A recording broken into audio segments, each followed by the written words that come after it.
ఏదైతే 11,000 ఉద్యోగాలు వేసిరో అందులో పీఈటీ ఉద్యోగాలు 182 మాత్రమే వేయడం జరిగింది.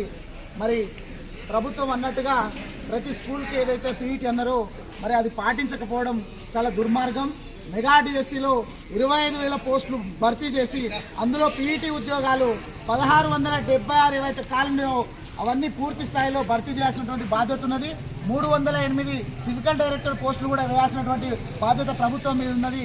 గత ఎన్ని సంవత్సరాలు వేచి చూసినా కానీ ఫిజికల్ ఎడ్యుకేషన్ను, వ్యాయామ విద్యను పూర్తి స్థాయిలో అడుగంటున చేసినటువంటి ఈ ఘనత వీళ్ళకు మాత్రమే చెందుతున్నది. దయచేసి రాష్ట్ర ప్రభుత్వం మరి గత ఏ ప్రభుత్వం కూడా ఫిజికల్ ఎడ్యుకేషన్ పట్టించుకోలేదు. కాబట్టి ప్రస్తుతం వచ్చినటువంటి కాంగ్రెస్ గవర్నమెంట్ అయినా సరే కానీ ఫిజికల్ ఎడ్యుకేషన్ మీద దృష్టి పెట్టి ప్రతి స్కూల్లో పీఈటీని నింపుతామని చెప్పేసి ఏదైతే మేనిఫెస్టోలో పెట్టినటువంటి విధంగా ప్రతి స్కూల్కి ఒక పీఈటీని కూడా నియమిస్తామని చెప్పిండ్రు. 308 పీడీ పోస్టులు కూడా ఉన్నాయి. వీటన్నింటినీ భర్తీ చేయాల్సినటువంటి బాధ్యత ఉన్నది. మెగా డిఎస్సిలో 25,000 పోస్టులకు పైగా ఉన్నాయి. వాటన్నింటినీ పూర్తి స్థాయిలో భర్తీ చేయాలి. ఇంకా 3 నెలలు ఇది ఏదైతే ఎగ్జామ్ ఉందో అది పోస్ట్ పోన్ చేయాల్సినటువంటి అవసరం కూడా ఉన్నదని చెప్పేసి మేము పీఈటీలుగా డిమాండ్ చేస్తూ ఉన్నాము.